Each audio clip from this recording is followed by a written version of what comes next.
Hey whiskey lovers, it's time for me to share with you my favorite whiskeys. People are always saying, well, what's your favorite whiskey? Well, I would change my favorite whiskey frequently. Anytime I'm not faithful to my whiskey, if I can find something better, I move on. So I try new ones.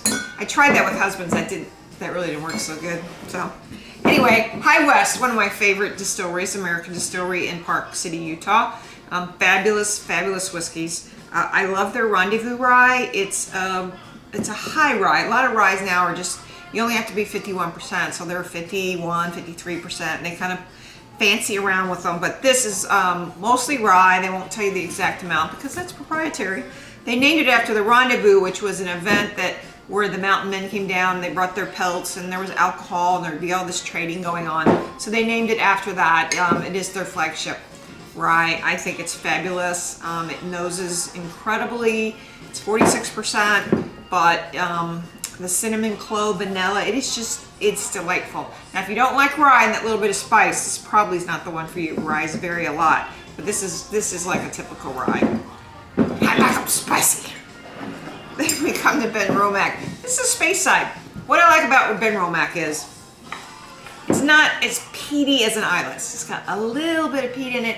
It is so balanced. I mean, they just did everything right on this one, I think. So it's a 10-year whiskey. It's 43%, but I really feel like this is an introductory. If you say you don't like peaty stuff, this might bring you into the pack. It just kind of, there's no Band-Aid flavor. It just tastes like your whiskey got a little smoke, but it's an incredible whiskey, and I highly recommend it. Bowmore 15. A customer recommended this to me. Said, oh, I love that stuff. I got it in. It sells all the time. It's one of the few Islas that really has a heavy sherry component to it. And it's 43%, but I just love that about this whiskey. So, you know how you like the sweet and salty? Well, this is kind of sweet and peaty. So they just done a really nice job with this. It's a 15 year, and it's, you know, it's under, it's around $75, so it's a good price point too for such an old whiskey. But Jim Beam did a great job with this one. And then bourbons. Bourbons are not a natural for me.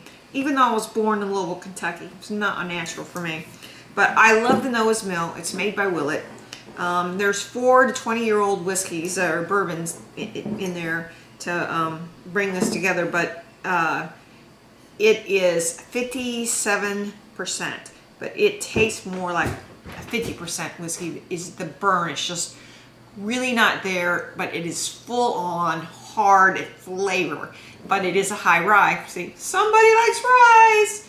So, but it is, I like Four Roses, single barrel, high rye. Basil Hayden, high rye.